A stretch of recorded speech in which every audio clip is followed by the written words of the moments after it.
इस सेवकाई के विषय में जो है इतना कहना चाहूंगा कि जितने लोग जुड़े हैं और जुड़ते हैं, एक बात को ज्यादा मान और महत्व देते हैं, वो है परमेश्वर का वचन।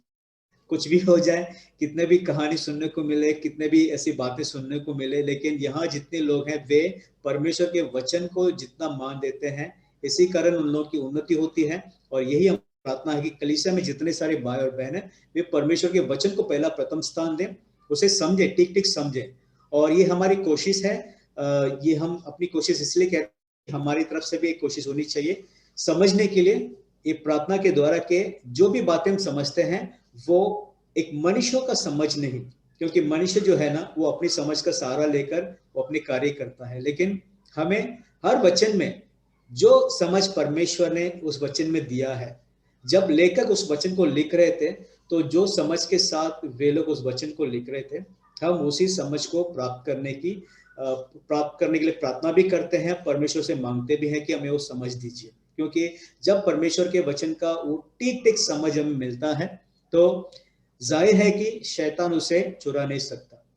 जबकि हम किसी वचन को पढ़कर उसमें किसी और समझ को जोड़ लें तो भी गलत हो जाता है, यानी हमने फिर भी वचन को समझा नहीं, तब भी शैतान को मौका मिलता है इस वचन को चुराने के लिए। और जिस दिन हम ये समझ जाते हैं ना, जो समझ में मिला है ये पवित्र आत्मा के द्वारा है, और ये हर बातें जो परमेश्वर हमें समझाते हैं वो संसार की बातों के लिए नहीं, संसारिक बातों के लिए नहीं होता है, परमेश्वर के राज्य की बातों के लिए होता है। जब हम उस बात को समझ जाते हैं तो हमारे लिए समझना भी आसान है, उसे कार्य में लाना भी आसान है, उस वचन को हमारे जीवन में लागू करना भी आसान हो जाता है ना। तो प्रेज गॉड, आज कुछ वचन को हम पढ़ते हुए जो टाइटल जो दिया गया है कि प्रभु बोझ, जो हम प्रभु बोझ में भाग लेते हैं, लेकिन उसके पहले हम जो यहाँ पर जितने इकट्ठे हुए हैं, हम लोगों की क्या समझ है, किस समझ को लेकर हम आगे बढ़ रहे हैं, और परमेश्वर के राज्य में कैसे समझ के साथ हमें जीना है, इन बातों को जरा देख लेते हैं। हमारे बीच में जो भाई समीर जी हैं वो कुछ वचन को पढ़ लिया करेंगे हम लोगों के लिए। तो एक वचन जो है उसे ले लेते हैं, गलातियों की किताब में दूसरा अध्याय, गलातियों की किताब में दूसरा अध्याय वचन 20। इस वचन को लेकर हम आगे बढ़ेंगे। और ये जो सेवकाई में जो जिस वचन को हम ज्यादा महत्व देते हैं वो ये वचन है, और इसी वचन को लेकर सारे लोग आगे बढ़ रहे हैं, इसी वचन का समझ को प्राप्त करके आगे बढ़ रहे हैं। तो चलिए आप लोग को भी बता देते हैं कि इस वचन में क्या लिखा है और क्या समझ है। तो गलातियों की किताब में दूसरा अध्याय वचन 20। मैं मसीह के साथ क्रूस पर चढ़ाया गया हूँ, और अब मैं जीवित न रहा पर मसीह मुझ में जीवित है। और मैं शरीर में अब जो जीवित हूँ तो केवल उस विश्वास से जीवित हूँ जो परमेश्वर के पुत्र पर है, जिसने मुझसे प्रेम किया और मेरे लिए अपने आप को दे दिया। आमीन। आमीन, आमीन, प्रेज गॉड। यहाँ पे लिखा जैसा है कि मैं मसीह के साथ क्रूस पर चढ़ाया गया हूँ, मैं मसीह के साथ क्रूस पर चढ़ाया गया हूँ। मसीह सभी को अच्छा लगता है, प्रभु यीशु मसीहा सभी को बहुत अच्छा लगता है ना। परमेश्वर का पुत्र है जिन्होंने हम लोगों के लिए प्राण दिया है, तो वो हमारा उद्धार करता है, वो हमारी शांति दाता है, वो हमारी जीवन दाता है, हमारे लिए जीवन की रोटी है, हमारे लिए जीवन का जल है, वो स्वर्ग से उतरा हुआ रोटी है। हम ये सारे बातें कहते हैं, वो हमें सुरक्षित रखता है, हमारी हर एक जरूरतों को पूरा करता है। सब कुछ हम प्रभु यीशु मसीह के बारे में कहते हैं, उनके नाम को ऊंचा करते हुए कहते हैं। लेकिन सबसे महत्व वाली बात यह है कि हम उसके साथ क्रूस पर चढ़ाए गए हैं। ये सबसे महत्व वाली बात है कि हम प्रभु यीशु मसीह के साथ क्रूस पर चढ़ाए गए हैं। अब ऐसा है कि मैं जीवित ना रहा, ध्यान से सुनने वाली वचन इस बात यह है कि अब मैं जीवित ना रहा पर मसीहा मुझ में जीवित है।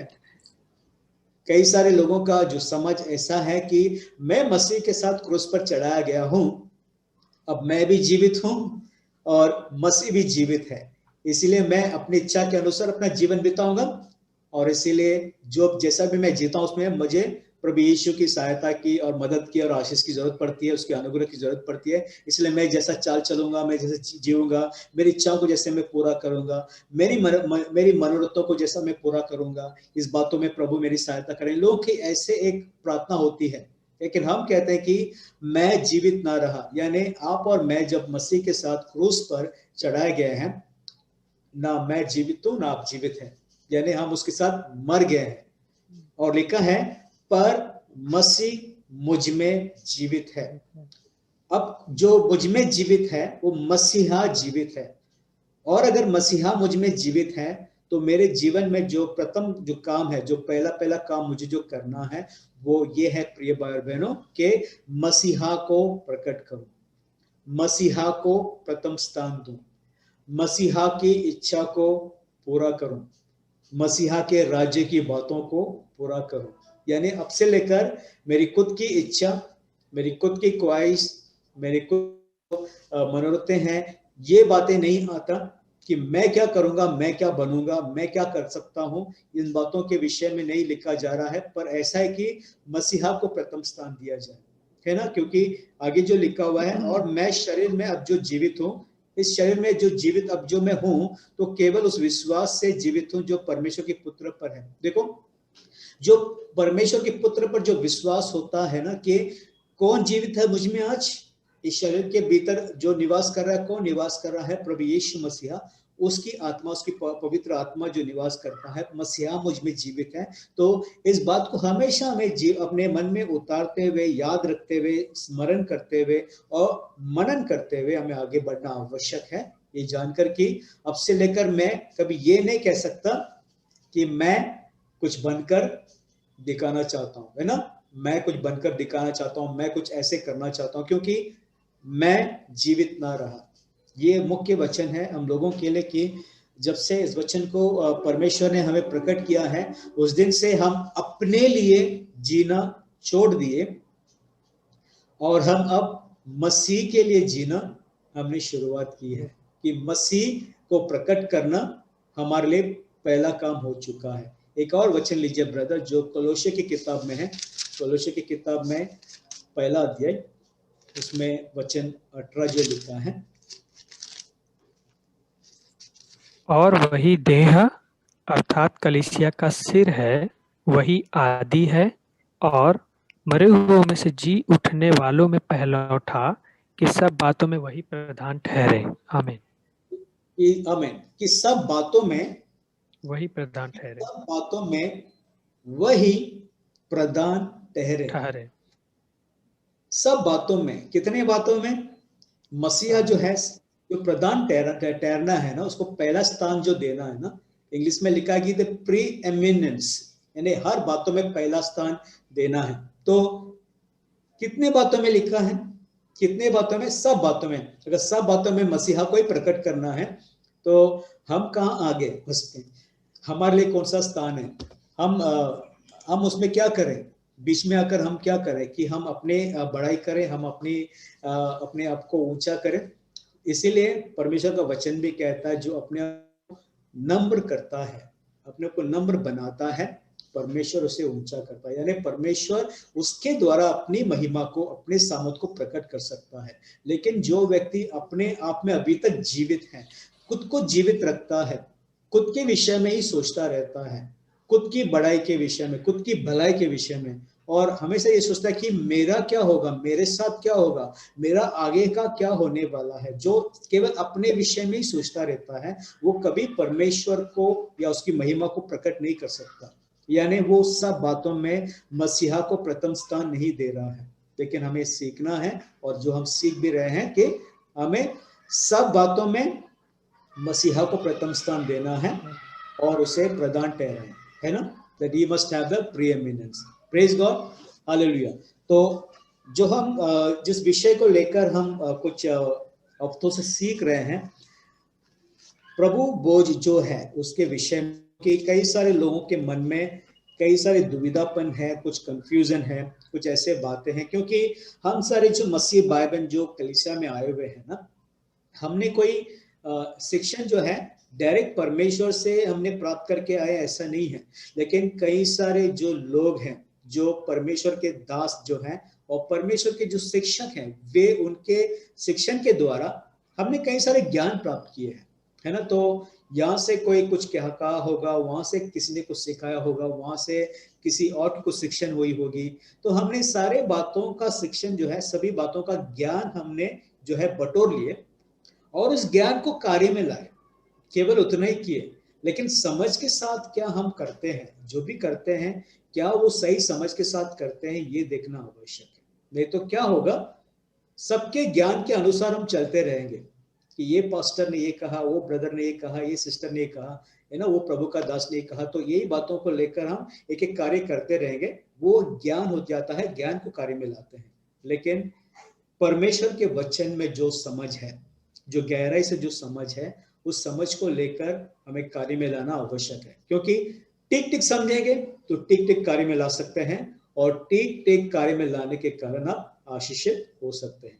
वरना आप सब कुछ करेंगे, फिर एक क्वेश्चन हमारे जीवन में रह जाएगा कि सब कुछ तो मैं कर रहा हूं, लेकिन मेरे जीवन में आशीष कहाँ है, मेरे जीवन में वो शांति नहीं दिखाई दे रहा, मेरे जीवन में वो आनंद नहीं दिखाई दे रहा, मेरे जीवन में वैसा गड़बड़ी क्यों है, दुविधापन क्यों है। फिर हम ऐसे सवाल पूछते हैं, क्योंकि हमने टिक टिक समझ प्राप्त करते हुए हर वचन का वो नहीं किया, ना करना चाहा, पर हम हर एक समझ जो हम प्राप्त करते हैं उसे लेकर हम जीना शुरू कर देते हैं। इसीलिए देखिए, एक वचन जो है प्रेरितों के काम में है ब्रदर, प्रेरितों के काम में 17 अध्याय वचन 11 जो है वो पढ़ लेते हैं। प्रेरितों के काम 17वां अध्याय वचन 11। ये लोग तो थिस्सलुनीके के यहूदियों से भले थे, और उन्होंने बड़ी लालसा से वचन ग्रहण किया और प्रतिदिन पवित्र शास्त्रों में ढूंढते रहे कि ये बातें यूं ही है कि नहीं। यहाँ पर पौलुस जो है वो थिस्सलुनीका में गए, वहां पर वचन सिखाए लोगों को, लेकिन वहां के जो यहूदी लोग हैं, बाकी जो अविश्वासी लोग हैं, उन्होंने इसका विरोध करते हुए वहां से उन्हें निकाल दिए। तो वो कहां पर आए, वो बेरियन करके जो जगह है, स्थान है, वहां पर आए। और यहाँ पर लिखा है कि ये जो लोग हैं, जो बेरियन के जो लोग हैं, थिस्सलुनीका के जो यहूदी से भले थे। क्यों भले थे? क्योंकि उन्होंने बड़ी लालसा से वचन ग्रहण किया। जैसे हम सारे लोग, जब ये वचन बांटा जाता है, वचन दिया जाता है, बड़ी लालसा से हम वचन को ग्रहण करते हैं। लेकिन इनमें एक बात ऐसा था कि वो प्रतिदिन, कब, संडे टू संडे नहीं था, महीने में एक आध बार नहीं था, जब समय मिलता है वैसा नहीं था, जब मूड होता है पढ़ाई करने का, रीड करने का, वैसा नहीं था। लिखा है प्रतिदिन पवित्र शास्त्र में ढूंढते रहे। प्रतिदिन यानी जब भी कुछ सुनते थे ना, जैसा पौलुस आकर सिखा रहे थे मसीह के विषय में, तो सुना और वे केवल वहां तक रुके नहीं, लेकिन पवित्र शास्त्र में ढूंढते रहे। देखो आजकल जो है, हम ज्ञान जो भी सुनने को मिलता है ना, उसके बाद हम कहाँ ढूंढने लग जाते हैं। हम ढूंढते नहीं, हम दूसरे को पूछते हैं, क्या ये सही है, क्या ये सही है, क्या उन्होंने बताया सही है। हम एक दूसरे को पूछने लग जाते हैं, और फिर गूगल में जाकर सर्च करेंगे, देखेंगे सबको जो ना चेक करेंगे, फिर दूसरा किताब में चेक करने की कोशिश करेंगे। लेकिन इन्होंने पवित्र शास्त्र में ढूंढा, जो भी सुनते थे ना, पवित्र शास्त्र में ढूंढने लगे। क्या क्या कि जो कुछ पौलुस सिखा रहा है, ये बातें यूं ही है कि नहीं, कि जो बातें ये कह रहा है, जो सिखा रहा है हमें, ये बातें यूं ही है कि नहीं, कि आप कुछ में कुछ और मतलब है। और उसका सही सही समझ उनको कहां से मिल रहा था? संसार से नहीं, कहीं दूसरे जगह से नहीं, स्थान से नहीं, पवित्र शास्त्र से मिल रहा था, क्योंकि वे लोग पवित्र शास्त्र में ढूंढते थे। तो ये आवश्यक है भाई बहनों, जब भी हम कुछ सुनते हैं, हम भी जाकर पवित्र शास्त्र में ढूंढे, क्योंकि ये सारे जो वचन है परमेश्वर की प्रेरणा के द्वारा दिया गया वचन है, और इसमें परमेश्वर जो समझ के साथ लिखवाया लेखक के द्वारा, वो समझ यहाँ पर है, और ये समझ कभी गलत नहीं हो सकती है। तो देखो, आप ये भी पूछ सकते हैं कि तो कई सारे लोग जो वचन जो पढ़कर उसके अलग मतलब निकालते हैं, अलग समझ देते हैं, उसके विषय में क्या हो सकता है कि वे ऐसा समझ क्यों देते हैं? क्योंकि उन्होंने संपूर्ण पवित्र शास्त्र को जो है पढ़कर सब वचन का जो है समझ को लेकर उन्होंने नहीं सिखाया। कुछ कुछ वचन को लेकर, एक या दो वचन को लेकर उन्होंने सिखा दिए होंगे, तो पूरा समझ उनको नहीं मिला है। लेकिन हमें वो पवित्र शास्त्र में क्यों ढूंढते थे? क्योंकि पवित्र शास्त्र में जितने उसके विषय में लिखा हुआ है वो सारे जो है वो ढूंढकर उसमें से समझ प्राप्त करते थे। तो हमारा काम क्या है? जब भी हम सुनते हैं हमें भी उसका ज्ञान पवित्र शास्त्र में से ढूंढना आवश्यक है। शिक्षण तो बहुत सारे लोग दे सकते हैं, शिक्षण तो बहुत सारे लोग देते भी हैं, टीचिंग तो बहुत कुछ हो भी रहा है। हर टीचिंग में जो समझ है वो करना किसके हाथ में है भाई बहनों? यहाँ पे लिखा है वे प्रतिदिन पवित्र शास्त्र में ढूंढा करते थे। तो जब हम सुनते हैं ना तो हम एक काम देना चाहिए, ढूंढने का काम, और किसी को नहीं, खुद करना आवश्यक है। खुद जब करेंगे कोई दुविधापन में नहीं रहेंगे। आमीन। तो देखिए आज जो विषय है प्रभु भोज, उसके विषय में कुछ बातों को देख लेते हैं।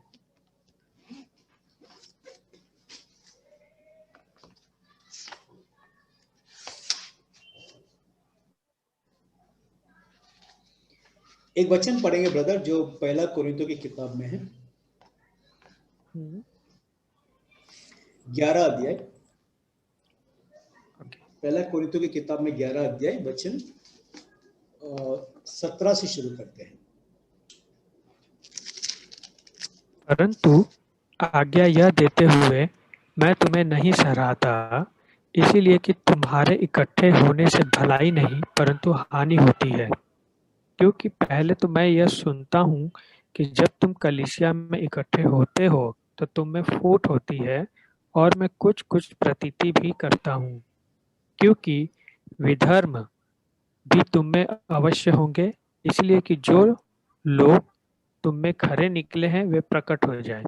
सो तुम जो एक जगह में इकट्ठे होते हो तो यह प्रभु भोज खाने के लिए नहीं, क्योंकि ओके, हाँ, ओके ब्रदर, क्योंकि यहाँ पे जो 20 वचन तक जो हम पढ़े हैं, यहाँ पौलुस जो है ये बता रहे हैं कि मैं जो आज्ञा देता हूं तुम्हें नहीं सराहता, इसलिए कि तुम्हारे इकट्ठा होने से भलाई नहीं।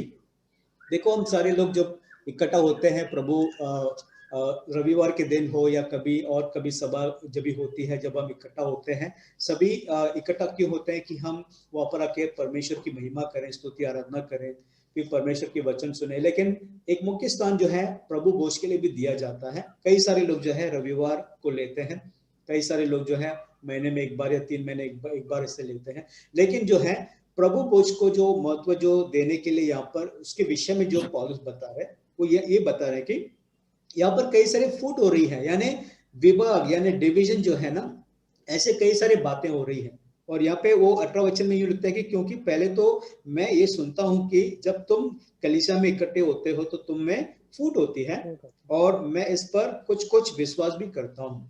और ये फूट होना पौलुस ये भी कह रहे हैं कि जरूरी है, कुछ फूट होना, डिवीजन होना जरूरी है। क्यों है? क्योंकि जो खरा निकलते हैं ना, जो खराई से चलते हैं वो प्रकट हो जाए। और जो 19 वचन में यूं लगते हैं कि क्योंकि दलबंदी भी तुम में अवश्य होगी, इसलिए कि जो लोग तुम में खरे हैं वे प्रकट हो जाए। अतः तुम जो एक जगह में इकट्ठे होते हो तो यह प्रभु भोज खाने के लिए नहीं। पौलुस ने ऐसा क्यों कहा? ये प्रभु भोज खाने के लिए नहीं, हालांकि वे सारे मिलकर वही तो कर रहे थे, वहां पर प्रभु भोज में भाग ले रहे थे, प्रभु भोज खा रहे थे। लेकिन पौलुस कह रहे हैं कि ये प्रभु भोज नहीं। क्यों? क्योंकि 21 वचन में कैसा लिखा है, भाई पढ़िए प्लीज। क्योंकि खाने के समय एक दूसरे से पहले अपना भोज खा लेता है, सो कोई तो भूखा रहता है और कोई मतवाला हो जाता है। हाँ, यहाँ पर ऐसा है कि भोजन के समय में एक बात सभी को समझना आवश्यक है कि यहूदी लोगों का जो है एक रीति रिवाज और परंपरा जो वो लोग काफी सालों से जो है जिसका पालन करते आए हैं। हालांकि जब मूसा ने जब व्यवस्था दिया और लेव्य व्यवस्था जब दिया गया था, तभी वे सारे जो है मंदिर में इकट्ठा होते थे, सारे जो पुरुष आकर इकट्ठा होते थे और परिवार समेत भी आते थे और वहां पर भोजन किया करते थे।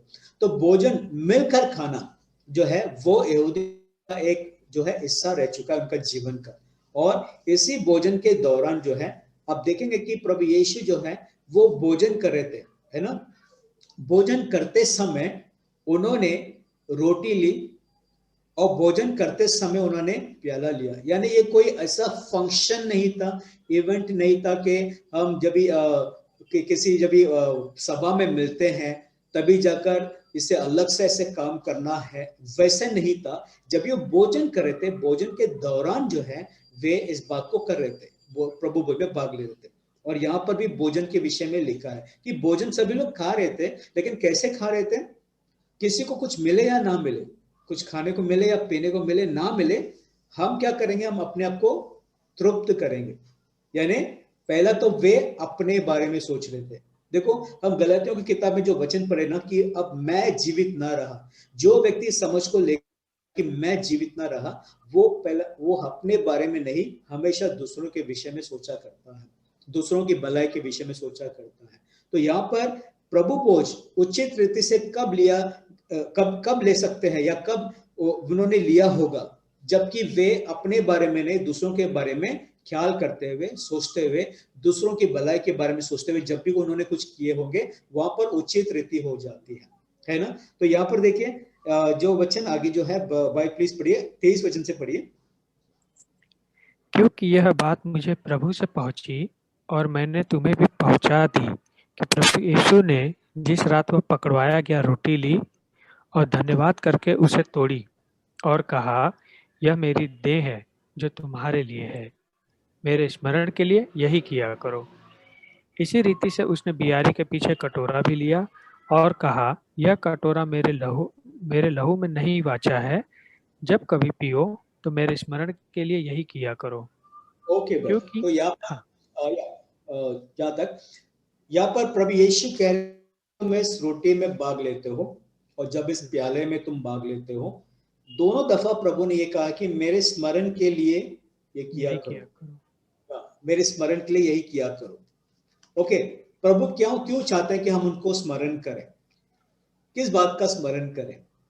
कई सारे लोग जो है इस बात को कैसे लिए हैं कि प्रभु मेरे लिए क्रूस पर मरे, मेरे लिए लहू बहाए, मेरे लिए प्राण दे दिए, ये हम दोहराएंगे, कहेंगे, ठीक है। लेकिन हमारा जो चाल चलन है बाद में कैसा हो जाता है, प्रभु के साथ कैसे हम जीते हैं, कैसे चलते हैं? अगर हमने प्रभु प्रभु कहा और उसका कहा नहीं माना, तो प्रभु ने क्या कहा?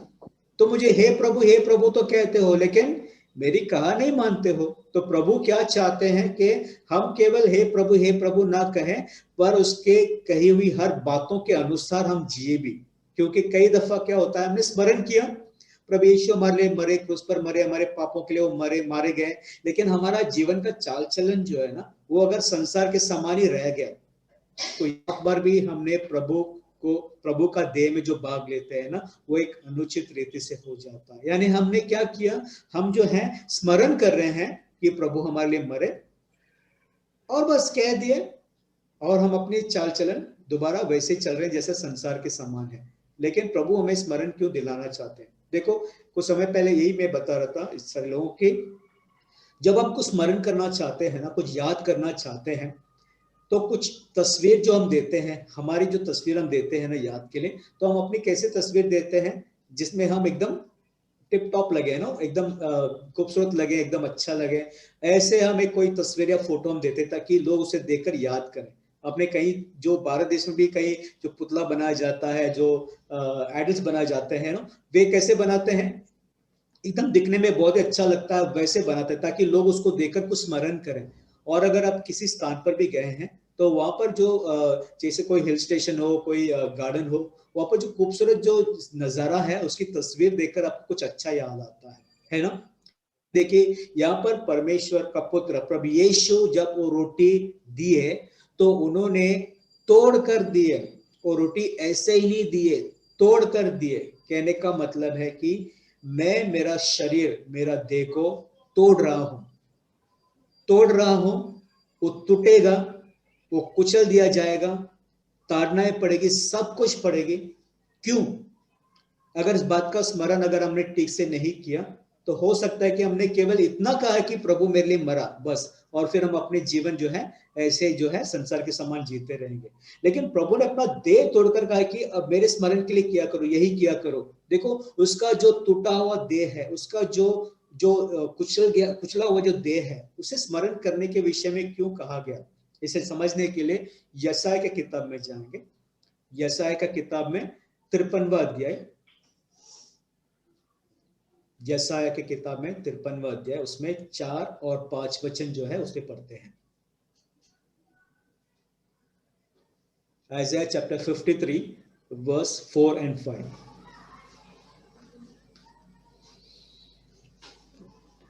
4 and 5 ना। निश्चय उसने हमारे रोगों को सह लिया और हमारे ही दुखों को उठा लिया, तो भी हमने उसे परमेश्वर का मारा कूटा और दुर्दशा में पड़ा हुआ समझा। परंतु वह हमारे ही अपराधों के कारण घायल किया गया, वह हमारे अधर्म के कामों के हेतु कुचला गया।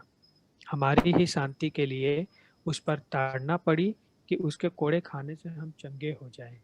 हाँ, तो अगर प्रभु घायल हुए, प्रभु को कुचल दिया गया, तो किसके कारण? किसके कारण कुचल दिया गया था? किसके कारण उसके ऊपर ताड़नाएं पड़ी? लिखा है सब कुछ हमारे कारण लिखा है। ये स्मरण करना आवश्यक है। वो शरीर जो टूट रहा है वो हमारे कारण तोड़ा गया था।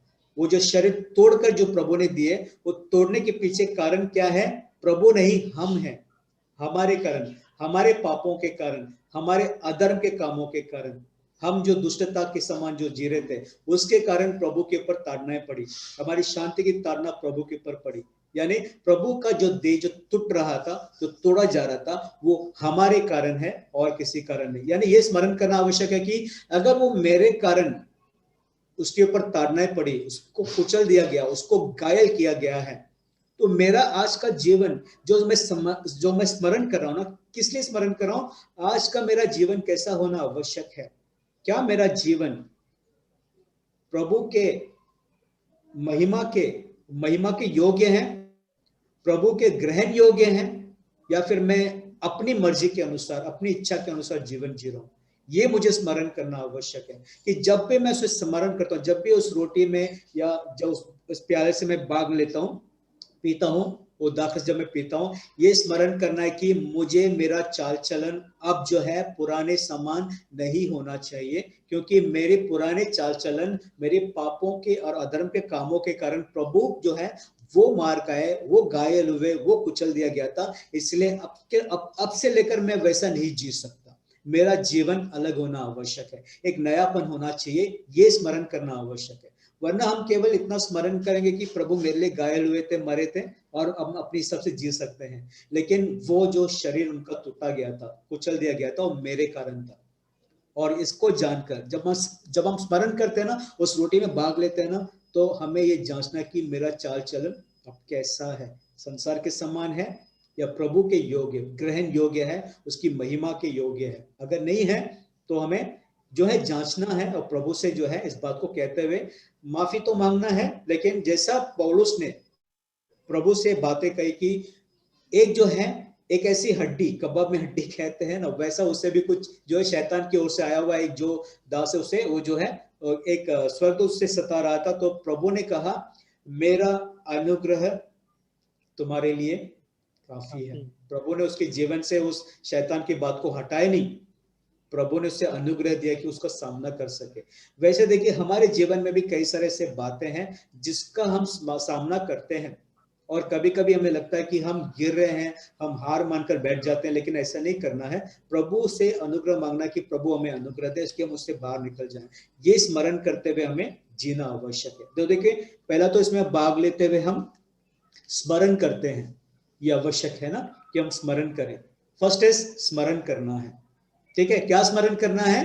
कि प्रभु जो मार का है, प्रभु जो घायल हो मेरे कारण हुआ, इसलिए मेरा जीवन जो है अब उसको स्मरण करते हुए जीना है कि मैं ऐसे कुछ भी ना करूं, कुछ भी मेरी चाल चलन ना हो, कुछ भी मेरी बातें ना हो, कुछ भी मेरी सोच विचार ना हो जिससे कि प्रभु को ठेस पहुंचे और प्रभु का अपमान हो। ऐसा नहीं होना चाहिए, पर प्रभु को सम्मान मिले, प्रभु को महिमा मिले, वैसे हमारी चाल चलन होना आवश्यक है। Praise God. अब आगे बढ़ेंगे पहला कोरिन्थियों की किताब में 11वां अध्याय में, जो 27 वचन है, 27 से लेकर हम 32 वचन जो है पूरा पढ़ लेते हैं। इसीलिए जो कोई अनुचित रीति से प्रभु की रोटी खाए या उसके कटोरे में से पिए, वह प्रभु की देह और लहू का अपराधी ठहरेगा। इसलिए मनुष्य अपने आप को जांच ले और इसी रीति से इस रोटी में से खाए और इस कटोरे में से पिए। क्योंकि जो खाते पीते समय प्रभु की देह को न पहचाने, वह इस खाने और पीने से अपने ऊपर दंड लाता है। इसी कारण तुम में से बहुत से निर्बल और रोगी हैं और बहुत से सो भी गए। यदि हम अपने आप में जांचते तो दंड न पाते, परंतु प्रभु हमें दंड देकर हमारी ताड़ना करता है, इसलिए कि हम संसार के दोषी न ठहरे। Praise God. तो यहाँ पर जो है एक ऐसी बात लेकर है कि इसीलिए जो कोई अनुचित रीति से प्रभु की रोटी खाए और उसके कटोरे में से पिए, अनुचित रीति से, यानी इसे लेने का एक तरीका भी है। सिंपल सा है कि उचित रीति से लेना है, लेकिन अनुचित रीति से लेंगे तो लिखा है कि हम अपराधी ठहरे जाते हैं, है ना, उसका देह और लहू का। इसीलिए मनुष्य अपने आप को जांच ले लिखा है। अब देखो, एक तो हमें प्रभु को स्मरण करना है, प्रभु के उस कार्य को स्मरण करना है, उस देह में भाग लेते हुए प्रभु ने जो क्रूस पर हमारे लिए किया उसे स्मरण करना है, ताकि हमारे चाल चलन पुरानी जैसा ना हो। ठीक है। अब यहाँ पर यह भी लिखा है कि तुम अपने आप को जांच भी लो। जांचना आवश्यक है। क्यों? क्योंकि जांच लो, अपने आप को जांच लें और इसी रीति से इस रोटी में से खाएं और इस कटोरे में से पिए, क्योंकि जो खाते पीते, जो उस प्रभु भोज में खाते पीते उस समय प्रभु की देह को ना पहचाने। पर एक दूसरी बात आ गई है, प्रभु की देह को पहचानना। एक तो प्रभु को स्मरण करना है, प्रभु के स्मरण में एक किया करना है, और दूसरा प्रभु की देह को पहचानना है। इसके विषय में लिखा गया है। दो बहुत ही महत्वपूर्ण इंपॉर्टेंट बात यहाँ पर है। कई समय हम क्या करते हैं कि हम स्मरण करते हैं, जैसे कई सारे लोग, हाँ प्रभु आप मेरे लिए मारे गए, मेरे लिए कोड़ों की मार खाए, आप मेरे लिए लहू बहाए, आप मेरे लिए प्राण दे दिए, मेरे लिए गाड़े गए, है ना, ये सारी बातें वो स्मरण करते हैं। ठीक है। लेकिन जब तक हम प्रभु की देह को नहीं पहचानेंगे, प्रभु की देह को पहचानना बहुत आवश्यक है। क्योंकि यहाँ पर जो लिखा है कि प्रभु की देह को ना पहचाने, वो इस खाने और पीने से अपने ऊपर दंड लाता है। बहुत ही गंभीर बात है। देखो, कुछ लोग जो से पढ़ लेते हैं, अगर हमने इस बात पे ध्यान नहीं दिया कि प्रभु की देह को पहचानना बहुत आवश्यक है, क्योंकि हम प्रभु की देह को नहीं पहचानते हैं, इसीलिए हमारे ऊपर हम दंड लेकर आते हैं। उचित और अनुचित रीति से जो खाने पीने की बात होती है ना, इसमें उचित रीति क्या है? उचित रीति यह है कि हम प्रभु की देह को पहचाने। हम कैसे खाए? हम आंख बंद करके खाए, हमने हाथ उठाकर हमने हालेलुया बोलते हुए खाए, हम घुटने पर आकर खाए, इसके विषय में नहीं लिखा है। आप उसके सामने झुके, रोटी के सामने झुके, दाखरस के सामने झुके, उसके विषय में नहीं लिखा है। ये उचित रीति है, ये अनुचित रीति है, ये विषय में नहीं लिखा है। अनुचित रीति क्या है? जब हम मसीह की देह को नहीं पहचानते हैं। तो उचित रीति क्या है? मसीह की देह को पहचानना। अगर हमने मसीह की देह को ना पहचाने और उसमें हमने भाग लिया, तब जाकर हमारे पर हम दंड लेकर आते हैं। भाई बहनों, ठीक से समझिए, क्योंकि कई सारे लोग जो है प्रभु भोज को लेते हुए, वे जो कार्य जो वहां पर होता है ना, उस समय में हमें ये करना है, हमें हमें ऐसे प्रार्थना करना है, हमें ऐसे बोलना है, हमें इस तरह से खड़ा रहना है, इस तरह से हमें घुटने पे आना है ना, उस तरह से उसके सामने झुकना है, उस तरह से हमें हाथ में लेना है। बहुत सारे लोग इसके ऊपर ज्यादा ध्यान देते हैं, लेकिन सबसे बड़ी महत्व वाली बात यह है कि हमें प्रभु का देह को पहचानना है। ये उचित रीति है। अगर बिना पहचाने, प्रभु के देह को ठीक ठीक ना पहचाने, अगर हमने उसमें भाग लिया, तभी हमारे पर दंड आता है। इसलिए हमने थैंक यू लॉर्ड बोलकर नहीं खाया इसलिए दंड आया, ऐसा नहीं है। हमने प्यालों को लेते समय हमने दायां से ले मतलब बायां से ले लिया, हमने खाते समय अपनी आंखें खोल के देख लिए इसलिए दंड आया है, इसके विषय में नहीं लिखा है। देह को पहचानना बहुत आवश्यक है। इसी कारण जो 30 वचन में लिखा है, इसी कारण तुम में बहुत से निर्बल और रोगी हैं और बहुत से सो भी गए हैं, मर गए हैं। यदि हम अपने आप को जांचे तो आते। देखो यहाँ पर अपने आप को क्या जांचना है कि मैं प्रभु की देह को पहचानता हूं या नहीं, यही जांचेंगे हम आगे जाकर। जो सेक्शन हम यही जांचेंगे कि हम प्रभु की देह को पहचानते हैं कि नहीं। क्योंकि अगर हमने यहाँ पर गड़बड़ी की तो जैसे वे लोग आए ना जो खाने पीने के लिए आए थे प्रभु भोज में, तो पौलुस कह रहे हैं कि तुम यहाँ पर प्रभु भोज में भाग लेने नहीं आए, तुम यहाँ पर क्यों आए? पहला तुम अपने आप को तृप्त करने आए, अपने विषय में ज्यादा सोच रहे हो, अपने बारे में, यानी तुम बहुत स्वार्थी हो।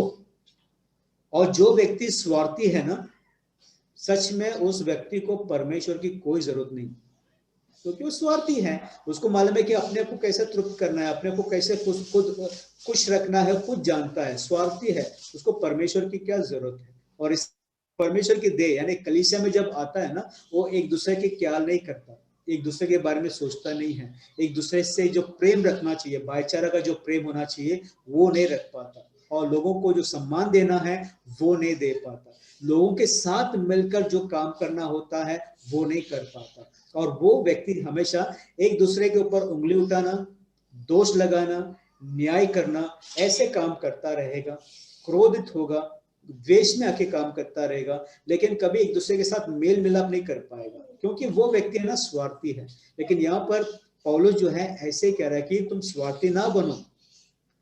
स्वार्थी बनने वाला क्या होता है? वो निर्बल भी हो जाता है, रोगी भी हो जाता है, वो सो भी जाता है, मर भी जाता है। परंतु 32 वचन में, परंतु प्रभु हमें दंड देकर हमारी ताड़ना करता है, इसलिए कि हम संसार के साथ दोषी न ठहरे। देखो यहाँ पर प्रभु हमें दंड देकर ताड़ना करता है। कुछ दंड अगर हमारे पर आता है ना, क्यों आ गया? क्योंकि पहली बात हमने प्रभु की देह को नहीं पहचाना। याद रखिए, प्रभु की, ये बहुत सीरियस मैटर है, एक्चुअली बहुत गंभीर बात है। प्रभु की देह यानी कि कलीसिया को नहीं पहचाना, इसी कारण क्या होता है, हम अपने पर दंड लाते हैं। लेकिन दंड आता भी क्यों है मालूम है? प्रभु हमें ताड़ना देते हैं। और जैसा इब्रिया ने के जो 12वें अध्याय में लिखा है, प्रभु किसको ताड़ना देते हैं? जिससे वो पुत्र कहते हैं, जिससे पिता प्यार करते हैं, जिससे पिता प्रेम करते हैं, केवल उन्हें ही ताड़ना देते हैं, सभी को नहीं। यानी ताड़ना अगर आपको मिलती भी है तो इसी कारण, क्योंकि पिता आपसे प्रेम करते हैं, ताकि आप जो है संसार के साथ दोषी ना ठहरे। संसार जैसे दोषी माना जाता है उसके साथ में आप लोग ना मिल जाए, लेकिन आप उसमें से अलग होकर जिए, ये बहुत महत्व है। तो देखिए, हम जो समय है इसमें बिताएंगे ये जानने के लिए कि प्रभु का देह को पहचानना क्या है, क्या होता है। क्योंकि यहाँ पर जितने इकट्ठे हैं वे तो इस बात को सुन चुके हैं, लेकिन जो नए जो सुनने वाले हैं, जो इसमें शामिल होंगे, उन लोगों के लिए भी हम जो है इस बात को दोबारा एक बार ले लेते हैं ताकि सभी लोग समझ पाए। ठीक थे? ओके, तो एक वचन पढ़ लेते हैं ब्रदर, जो एफिसियों की किताब में है। एफिसियों की किताब में 1 अध्याय वचन 23 जो है उसे पढ़कर आगे बढ़ेंगे। मसीह के देह को पहचानना, ओके, इसके विषय में हम शिक्षण प्राप्त कर रहे हैं, क्योंकि अपने आप को जांचना आवश्यक है इस मैटर में कि हम मसीह के देह को पहचानते हैं या नहीं। क्योंकि अगर हमने मसीह के देह को नहीं पहचाना और अगर आप प्रभु ले रहे हैं तो आप अनुचित रीति से ले रहे हैं और अपने पर दंड लाते हैं। इसलिए मसीह के देह को पहचानना आवश्यक है। तो मसीह का देह है क्या और उसमें क्या क्या है, हम उसमें क्या, हमारे क्या उसमें भाग है, सब कुछ हम देखेंगे। पहले तो वचन पढ़ के आगे बढ़ते हैं। पहला एफिसियों की किताब में 1 अध्याय 23 वचन। यह उसकी देह है और उसी की परिपूर्णता है, जो सब में सब कुछ पूर्ण करता है। 22 वचन से पढ़िए प्लीज। और सब कुछ उसके पांव तले कर दिया और उसे सब वस्तुओं पर शिरोमणि ठहराकर कलीसिया को दे दिया। यह उसकी देह है और उसी की परिपूर्णता है, जो सब में सब कुछ पूर्ण करता है। आमीन। हमें यानी कलीसिया को दे दिया कह रहे हैं, सब कुछ आधीन करते हुए, प्रभु यीशु के अधीन करते हुए कलीसिया को दे दिया है। और ये कलीसिया क्या है? उसकी देह है। यानी जब हम प्रभु यीशु मसीहा के देह के विषय में बात कर रहे हैं ना, वो क्या है? चर्च, एक कलीसिया। एक कलीसिया का मतलब है जो अलग किए गए लोग हैं, जिसे परमेश्वर ने संसार से अलग करके अपने लिए जो रखे हैं, वो एक कलीसिया। ओके, तो एक कलीसिया जो चर्च है वो प्रभु यीशु मसीह का देह है। और इसी वचन को समझने के लिए कोलोसे की किताब में जो हम वचन पढ़े थे वापस एक बार पढ़ लेंगे। कोलोसे की किताब में पहला अध्याय 18 वचन।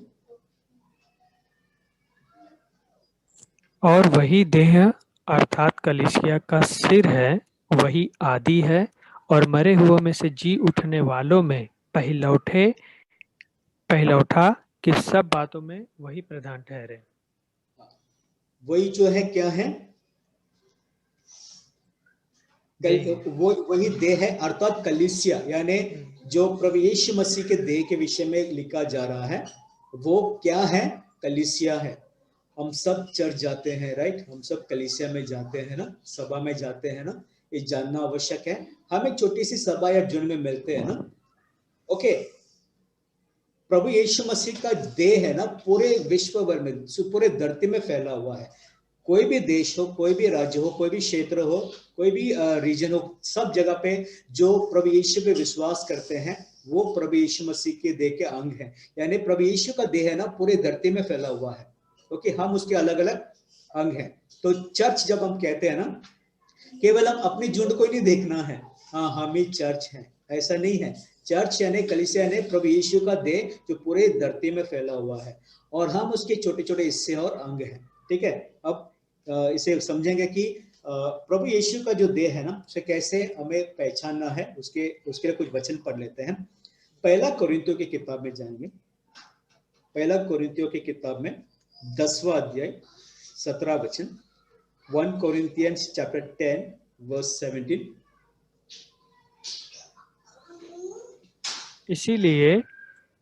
इसीलिए कि एक ही रोटी है, सो हम भी जो बहुत हैं एक देह है, क्योंकि हम सब उसी एक रोटी में भागी होते हैं। आमीन। आमीन। यानी एक रोटी है, प्रभु यीशु ने एक रोटी लिए और तोड़कर दिया ना, एक रोटी है और एक ही देह है। कितना देह है? एक ही देह है। इसे समझने की क्यों जरूरत है? क्योंकि हम जो डिनोमिनेशंस की बात करते हैं ना, कि हम इस चर्च के बिलोंग करते हैं, हम उस डिनोमिनेशन की बिलोंग करते हैं, हमारा चर्च यहाँ पर है, हमारा चर्च वहां है। हमें समझना है एक ही देह है। भले अलग अलग जो प्रांत हो, डिनोमिनेशन हो, लोग कैसे भी समझ के ले, प्रभु का देह कलीसिया के विषय में जब हम बात करते हैं तो एक ही देह है, one body. How many body? One body. Okay, अब पहला कोरिन्थियों की किताब में जाएंगे। यहाँ पे खूबसूरती से कैसा पौलुस ने इसका वर्णन किया है उसके पढ़ेंगे। पहला कोरिन्थियों की किताब में 12 अध्याय में 12 से लेके 14 वचन जो है पहला पढ़ लेते हैं। क्योंकि जिस प्रकार देह तो एक है और उसके अंग बहुत से हैं, और उस एक देह के सब अंग बहुत होने पर भी सब मिलकर एक ही देह हैं, उसी प्रकार मसीह भी है। क्योंकि हम सबने क्या यहूदी हो, क्या यूनानी, क्या दास, क्या स्वतंत्र, एक ही आत्मा के द्वारा एक देह होने के लिए बपतिस्मा लिया, और हम सबको एक ही आत्मा मिला हुआ है। इसीलिए कि देह में एक ही अंग नहीं परंतु बहुत से हैं। 14 ना? 14 तक। ओके, तो यहाँ पर पौलुस क्या बताना चाहते हैं? ओनली वन चर्च, केवल एक कलीसिया है। कितनी कलीसिया है? एक ही कलीसिया है, क्योंकि एक ही देह है, एक ही रोटी है। माय चर्च योर चर्च नहीं है। मेरी कलीसिया, तुम्हारी कलीसिया, मेरा सभा, तुम्हारा सभा, मेरा चर्च इतना बड़ा है, तुम्हारा चर्च इतना छोटा है, ऐसा नहीं है। हमारे चर्च में लोग ऐसे हैं, हमारा चर्च नहीं है। चर्च एक ही है, कलीसिया एक ही है जो प्रभु यीशु का देह है। क्योंकि जिस प्रकार देह तो एक है और उसके अंग बहुत से हैं, और उस एक देह के सब अंग बहुत होने पर भी सब मिलकर एक ही देह है, उसी प्रकार मसीह भी है। उसी प्रकार मसीह भी है। मसीह का देह के विषय में हम जो सीख रहे हैं ना, देह को पहचानना, क्योंकि बिना देह को पहचाने जितना भी आप प्रभु भोज में भाग ले लीजिए, आप एक अनुचित रीति से ले रहे हैं, ये हम सीख रहे हैं। तो उचित रीति से लेने के लिए हमें अपने आप को जांचना है। क्या जांचना है? कि हम इस बात को समझे कि प्रभु यीशु मसीह का देह कलीसिया क्या है। और यहाँ पर लिखा है कि एक देह है, वन बॉडी, एक देह है, और उसमें कई सारे अंग हैं। कई सारे अंग होने पर भी एक ही देह है। ये ना कहते फिरो कि मैं इधर का बिलोंग करता हूं, मैं उधर का बिलोंग करता हूं, मैं यहाँ का हूं, मैं वहां का हूं। तुम किधर जाते हो? तुम कौन सी चर्च में जाते हो? ये सवाल तो आपने पूछे, कई सारे लोगों ने आपसे पूछा भी होगा, है ना? ये सवाल हम सुनते हैं, तुम कौन सी चर्च के हो? एक ही चर्च है, एक ही देह है। हम सारे अलग अलग अंग हैं, सब अलग अंग होने के बावजूद भी एक ही देह है, ये जानना आवश्यक है। क्योंकि जब तक हम ऐसे नहीं समझेंगे, इस देह को नहीं पहचानेंगे, हम दूसरों की जो सभा है, दूसरों की जो कलीसिया जहां भी जो मिलते हैं ना, वो वहां पर हम उंगली उठाकर कुछ भी कह सकते हैं। अरे वो लोग क्या उधर मिलते हैं, मालूम है क्या करते हैं, क्या है मालूम है, कैसे लोग हैं वहां पर, कैसे आते हैं, कैसे काम करते हैं, कैसे आराधना करते हैं, कैसे स्तुति। उनके विषय में कुछ भी ऐसे अनाप शनाप बकने के लिए, बातें करने के लिए मौका मिल जाएगा, अगर हम उन्हें अलग समझेंगे तो।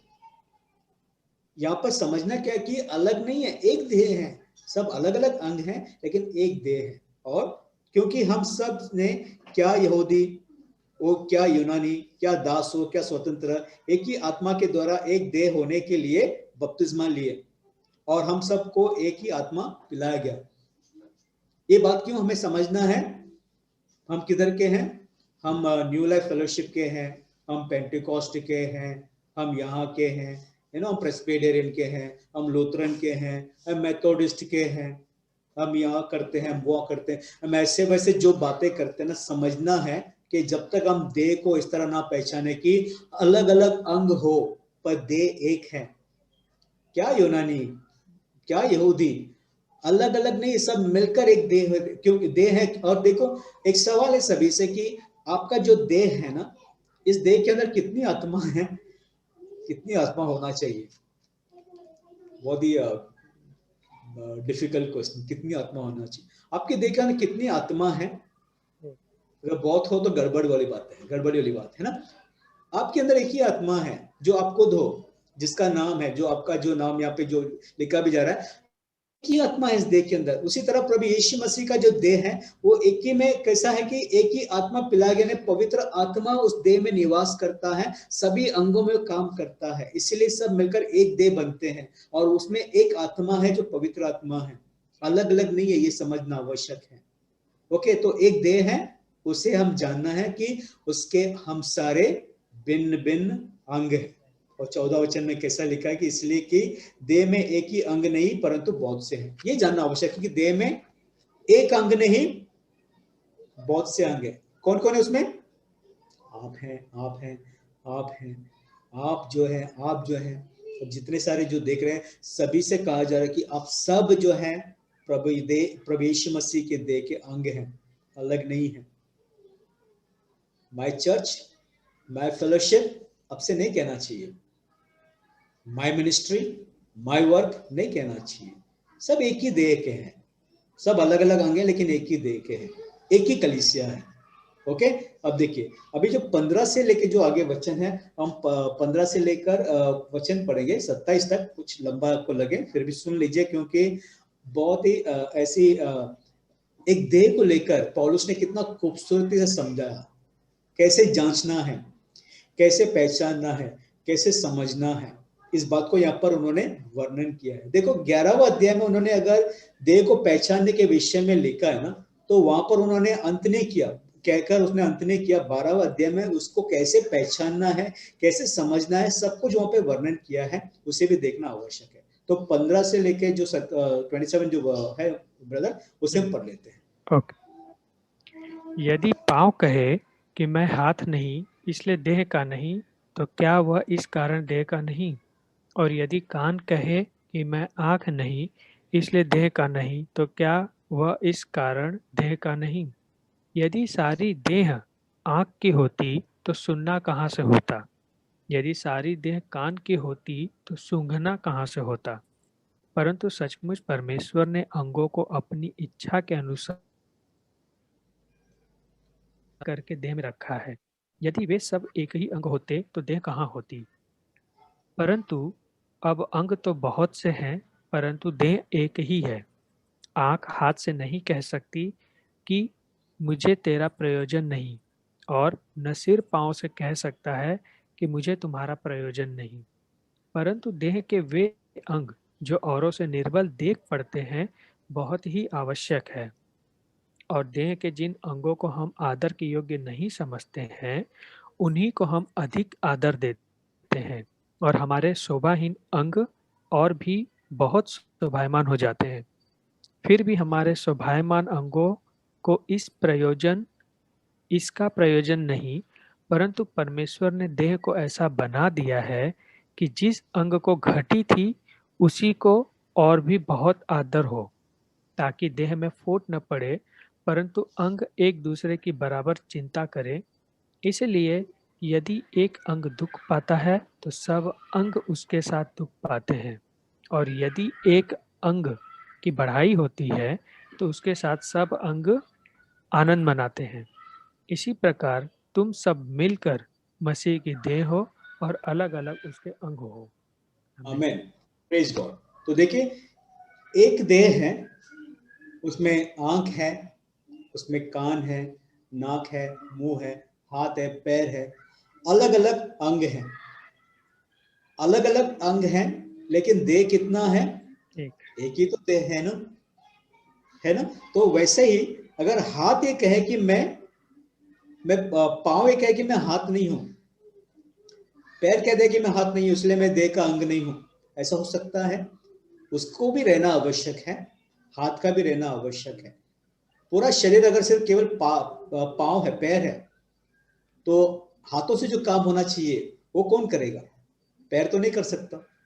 अगर पूरा देह केवल आंख है और कान नहीं है, तो पूरा देह क्या कर सकता है? कि देख सकता है, सुनेगा कौन? सुनने के लिए भी तो कान चाहिए ना।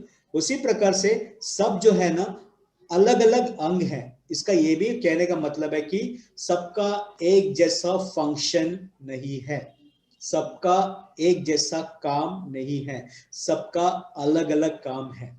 अलग अलग अंग होने के कारण अलग अलग काम है। इसीलिए हमें ये नहीं समझना है कि हम किसी से बढ़कर हैं या कोई हमसे छोटा है, ये कभी नहीं समझ कर लेना है। सबका अलग अलग काम है, सब अंगों का वहां पर रहना आवश्यक है, आवश्यकता है, प्रयोजन है। देखो यहाँ पे 18 वचन से जैसा लिखा है, परंतु सचमुच परमेश्वर ने अंगों को अपनी इच्छा के अनुसार, एक ही अंग होते अपनी इच्छा के अनुसार एक एक करके देह में रखा है। अच्छा, तो अगर मेरा वो इस देह में है, एक भाग है, प्रभु की देह में हूं, कलीसिया में अगर मैं हूं, एक देह में मैं हूं, तो मैं क्यों हूं? मैं अपनी इच्छा के अनुसार आया हूं, इसीलिए क्योंकि मैंने इस सभा को देखा बहुत अच्छा है, मैंने इस फेलोशिप को देखा बहुत अच्छा है, मैंने चर्च को देखा बहुत अच्छा है, इसलिए मैं जाकर वहां पे मैं उसमें एक पार्ट हो गया हूं, मैं जाकर शामिल हो गया हूं, मैं उसमें मिल गया हूं। ऐसा है, यहाँ पे लिखा है कि सचमुच परमेश्वर ने अंगों को अपनी इच्छा के अनुसार, हमारी इच्छा के अनुसार नहीं, परमेश्वर ने अपनी इच्छा के अनुसार हर एक अंगों को अपनी अपनी जगह पर रखे हैं। अगर यहाँ पर जो हम जो मिले हुए हैं ना, हम यहाँ पर अपने जो स्थान पे बैठे हैं, जो मसीह के देह में हम जो है ना, तो परमेश्वर ने अपनी इच्छा के अनुसार हमें रखा है। आपको मालूम है कितने आनंद की बात है? हम अपनी इच्छा के अनुसार नहीं है, परमेश्वर ने अपनी इच्छा के अनुसार रखे हैं। तो अगर परमेश्वर ने अपनी इच्छा के अनुसार रखे हैं, तो हम कौन होते हैं कि इसमें कमी गड्डी को देखने वाले, नुक्स निकालने वाले? हम कौन है? तो मैं है ना, मैं यहाँ पर हूं, तो मालूम है क्या है? ऐसा कोई कह सकता है मैं बहुत बड़ा हूं, तुम क्या हो? मैं प्रेरित हूं, मैं भविष्यवक्ता हूं, मैं प्रॉफिट हूं, मैं अपोस्टल हूं, मैं इवेंजलिस्ट हूं, मैं सुसमाचारक हूं, मैं पास्टर हूं, मैं पास्टर हूं, ऐसा कोई कह सकता है? हर एक का अलग अलग काम है, सबको अलग अलग स्थान पर रखे गए हैं। और यहाँ पर जो है ना सबसे जो इंपॉर्टेंट जो बात है वो या 20 वचन से पढ़ेंगे। परंतु अब अंग तो बहुत से हैं परंतु देह एक ही है। आंख हाथ से नहीं कह सकती मुझे तेरी आवश्यकता नहीं, और ना सिर पांव से कह सकता है मुझे तुम्हारी आवश्यकता नहीं, यानी प्रयोजन नहीं। ऐसे कोई एक अंग दूसरे अंग से नहीं कह सकता ये सभा में मैं क्या हूं, आई एम द लीडर मुझे तेरी जरूरत नहीं, ऐसे कोई कह सकता है? तुम लीडर हो तो किसको लीड करोगे? लोगों की जरूरत है ना। और अगर लोग हैं तो उनका भी अलग अलग काम है, उनके कामों को उनके उनके द्वारा वो काम कर पाए, वो काम वो कर सके, इसलिए आपको वहां पे अगुवा बनाकर रखे ताकि आप उनकी सहायता करें, उनके काम को वो पहचान सके, वो काम को ठीक से कर सके, इसलिए आपको वहां पे रखा गया है। तो वो भी जरूरत है, आप भी जरूरत है, दोनों की प्रयोजन, दोनों की आवश्यकता वहां पर है। एक दूसरे से हम नहीं कह सकते कि तुम्हारी आवश्यकता नहीं है। और 23 वचन से, और देह के जिन अंगों को हम आदर के योग्य नहीं समझते उन्हीं को हम अधिक आदर देते हैं। इसका मतलब क्या है? आप जब वस्त्र पहनकर जाते हैं ना, तो आप कुछ ऐसे वस्त्र पहनते हैं जिससे कि आपके देह के उस अंगों को आप कवर कर सकें। आप देखें, आपने जो है ना अपने जो देह के जिस अंगों को आप लोगों के सामने बताना नहीं चाहते हैं ना, उसको ज्यादा कवर करते हैं, ज्यादा आप उसको ढक कर रखते हैं उसको। लोग तो उसको कहेंगे कि अरे अगर आपने ऐसे ही गया तो आपको चीची कहेंगे ना, लेकिन आप उसको ज्यादा आदर दे रहे हैं। लेकिन कैसा है कि जिन देह के जिन अंगों को हम आदर के योग्य नहीं समझते ना, कुछ लोग जो उसको आदर का योग्य नहीं समझते हैं ना, जो चीची कहते हैं ना, लेकिन उसको ज्यादा आदर देते हैं कि नहीं, हम लोग खुद भी देते हैं।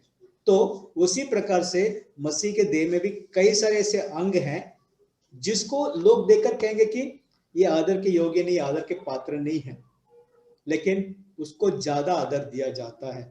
और देखिए आगे इसमें कैसे लिखा है, और हमारे शोभाहीन अंग और भी बहुत शोभायमान हो जाते हैं, है ना, जिसमें कोई शोभा यानी कोई ब्यूटी नहीं है, कोई ऐसी खूबसूरती नहीं है, उसको हम ऐसे आदर देते हैं कि वो और शोभायमान हो जाता है। फिर भी हमारे शोभायमान अंगों को इसकी आवश्यकता नहीं, परंतु परमेश्वर ने देह को ऐसा बना दिया कि जिस अंग को आदर की घटी थी उसी को और भी बहुत आदर मिले। कलीसिया में ये ना क्या करता है, झाड़ू पोछा करता है तो क्या है, उसको कैसे रखना है? तू क्या करने आया है कलीसिया में? झाड़ू पोछा ना, तो अपना काम कर, बस। ऐसा नहीं है, वो बड़ा महत्व वाली काम है, उसको बड़ा आदर मिलता है। सबसे बड़ी बातों को ये बताता हूँ, पौलुस जो है ना अपने विषय में क्या कहते हैं मालूम है? प्रेरित होने के नाते भी पापियों में सबसे बड़ा पापी वो रहा करके वो कहते हैं, क्योंकि उन्होंने कलीसिया को सताया, कलीसिया के लोगों को मारा है। वो खुद कहते हैं कि लेकिन लोगों ने उसको कैसा देखा? सबसे तुच्छ देखा, सबसे तुच्छ मनुष्य करके लोगों ने उसको देखा। यहूदी लोगों ने भी ऐसे ही माना और यूनानी जो भाषा बोलते हैं उन्होंने भी ऐसे ही माना। लेकिन जिसने जो लोगों के नजर में जो सबसे तुच्छ माना जाता था ना, परमेश्वर ने उसे कैसे आदर दी? परमेश्वर ने उसे ऐसा आदर दिया कि वो प्रेरित बनकर अजीब पत्र लेकर हमें दिया है ताकि हम परमेश्वर को और ज्यादा अधिक जान सकें। तो वैसे ही हर एक जो अंग है ना, किसी को भी ना ऊंचा देखना है ना नीचा देखना है, पर हर किसी को एक सम्मान देखना है। इसलिए 25 वचन से जो है मैं पढ़कर बता रहा हूँ, ताकि देह में फूट ना पड़े, परंतु अंग एक दूसरे की बराबर चिंता करें। जहां पर देखो, जब हम एक दूसरे की बराबर चिंता करते हैं ना, वहां पर स्वार्थपन नहीं होता, कोई स्वार्थी नहीं होता। पौलुस यही सिखाना चाहता है कि अगर तू अंग है, मसीह के देह कलीसिया का अंग है, तो स्वार्थी मत बन। क्योंकि क्या होगा, इसलिए यदि एक अंग दुख पाता है तो सब अंग उसके साथ दुख पाते हैं, और यदि एक अंग की बड़ाई होती है तो उसके साथ सब अंग आनंद मनाते हैं। यानी जबकि हम एक सबको बराबर मानते हैं ना, तो यहां पर ये बात होती है, किसी को दुख हुआ तो पूरा देह दुख मनाता है। देखो आप अपने किसी भी अंग को ना, आप एक जैसा चिमटी है ना मारता, देखो हाथ में, किसको किसको दर्द होती है? पूरे देह को दर्द होता है। पैर को चोट लगे तो केवल पैर को दर्द नहीं होता, पूरे देह को दर्द होता है। लेकिन जब आप चंगा भला होते हो ना, तो पूरा देह आनंद मनाता है ना। उसका मतलब क्या है? किसी एक को भी कुछ चोट पहुंचे, किसी एक भी अगर कुछ दुख मनाता है तो सारे देह को उसका असर पड़ता है। यहाँ पर बराबर है, बराबरी है, किसी में ऊंच नीच की बातें नहीं है। हम मसीह के देह को पहचानने के विषय में जो सीख रहे हैं भाई और बहनों, मसीह का देह कलीसिया जो है, इसमें अलग अलग अंग हैं। हमें सबको कैसे मन देखना है? बराबरी देखना है, किसी को ऊंचा नीचा नहीं, सबको बराबरी देखना है। ओके, इसी प्रकार तुम सब मिलकर मसीह की देह हो और अलग अलग उसके अंग हो। यहाँ पे पौलुस इस बात को बार बार बता रहा है कि हम मसीह के देह में अलग अलग अंग हैं। तो कृपया करके हमें क्या करना है? अलग अलग अंगों को उंगली उठाना दोष लगाना, नुक्स निकालना, बुराई करना, ये नहीं करना है, ये सारी बातें नहीं करना है। लेकिन अगर इन्हीं बातों में लगे रहेंगे तो देखो, अगर हमें ऐसा नहीं करना है, इसलिए हम आखिर में जो है एक वचन लेकर हम इस सभा का अंत करेंगे। लेकिन वचन जो है पहला थिस्सलुनीका के किताब में जो हम पढ़ेंगे, पहला थिस्सलुनीका की किताब में 5वां अध्याय। आगे भी इसके जो बातें हैं हम अगले हफ्ते करेंगे, लेकिन आज इस वचन को लेकर हम अंत करेंगे। पहला थिस्सलुनीका की किताब में 5वां अध्याय 9 से 15 वचन जो पढ़ते हैं पढ़ेंगे वापस।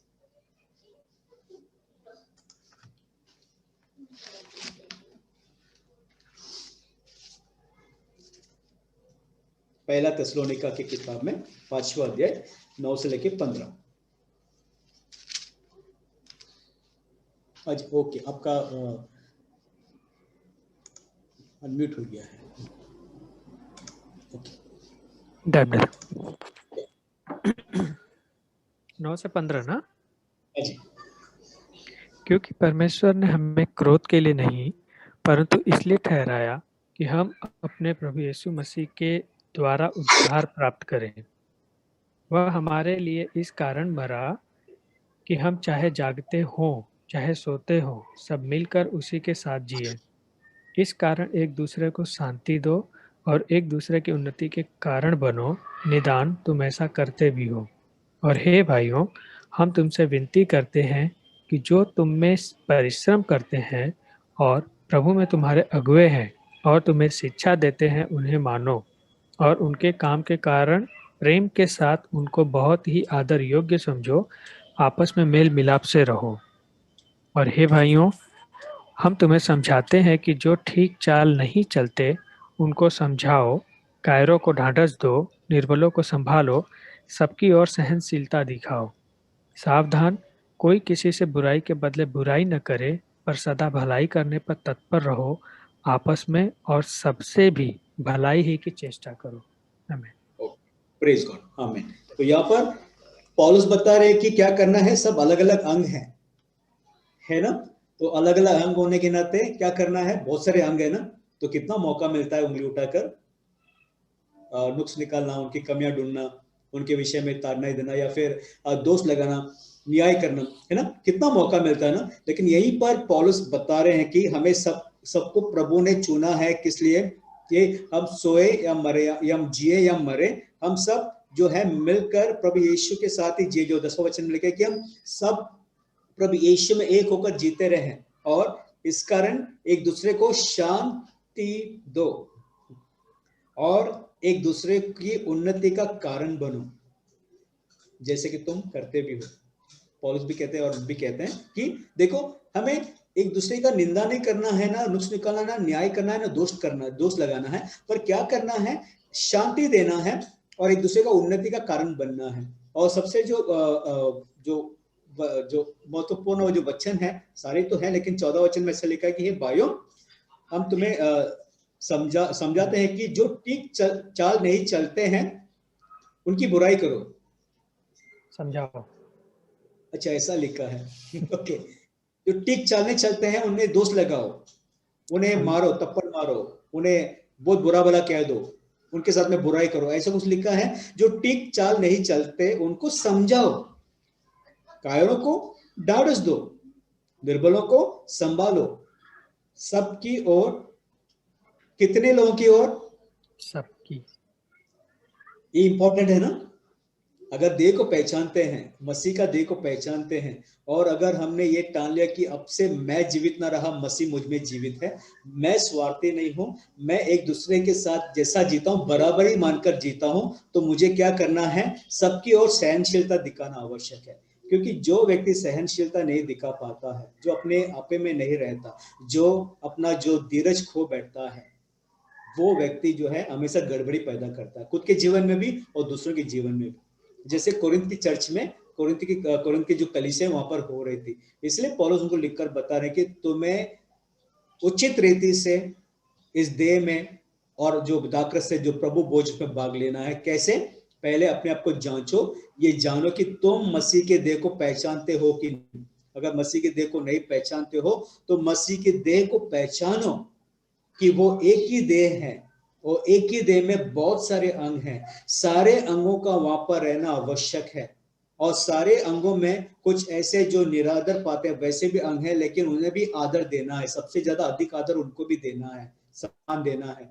एक दूसरे के साथ जो है ना, कभी जैसे 15 वचन में लिखा है कि किसी से बुराई के बदले में बुराई ना करो, पर सदा भलाई करने पर तत्पर रहो, आपस में और सबसे भी भलाई ही हो, भलाई की जो है चेष्टा किया करो। यानी हम जब भी कुछ करते हैं हमेशा दूसरों की भलाई के लिए। ये कौन कर सकता है दूसरों की भलाई? जो व्यक्ति अपने बारे में कभी नहीं सोचता, जो अपने आप में जो है स्वार्थी नहीं है, जिसे मालूम है कि मुझे परमेश्वर की जरूरत है, और परमेश्वर की जरूरत है तो मुझे परमेश्वर की लोगों का भी जरूरत है। और क्योंकि वो सारे साथ में है ना, वो कैसे भी हो, उनके पद कैसा भी हो, उनका उनका कद कैसा भी हो, उनका काम कैसा भी हो, मुझे सबके साथ बराबर मिलकर एक साथ एक मन होकर उनके साथ जीना आवश्यक है। ये हम सीख रहे हैं। तो ये पहला जो है एक पड़ाव है, जो हम जो आगे बहुत कुछ है सीखने में, लेकिन जो इतना याद रखिए, जो आज जो शिक्षण जो प्राप्त कर चुके हैं, मसीह के देह को पहचानना। कब? मसीह का देह क्या है? एक कलीसिया, चर्च। कितना चर्च है? एक देह है, यानी एक चर्च है। एक देह में हम सारे अलग अलग अंग हैं, और हमें एक दूसरे की निंदा नहीं करना है, हमें एक दूसरे की उन्नति के लिए उनके साथ में बराबरी सब कुछ मानकर चलना है, शांति देते हुए, उन्नति करते हुए। प्रेज गॉड भाई और बहनों, आइए हम इस सभा प्रार्थना करते हुए सभा का अंत करते हैं। धन्यवाद पिता, प्यारे परमेश्वर पिता, हम आपको कोटि कोटि धन्यवाद करते हैं, देते हैं पिता, क्योंकि आप सर्वश्रेष्ठ हैं, सर्वशक्तिमान परमेश्वर हैं। आपके पहला ना कोई था, ना आपके समान कोई है, पर आप एकमात्र सच्चा परमेश्वर हो, जिसने सारे सृष्टि को रचाया, और उसी परमेश्वर ने अपने आप को अपना एकलौता यीशु मसीह के द्वारा प्रकट किए। आपने बताया कि आप कौन है पिता। प्रभु यीशु मसीहा आपको प्रकट करने आए, और पिता कौन है उससे मिलाने आए, मेल मिलाप कराने आए, और इस मेल मिलाप कराने के लिए उन्होंने अपना खुद का जो प्राण है वो दे दिए, अपना लहू बहाए।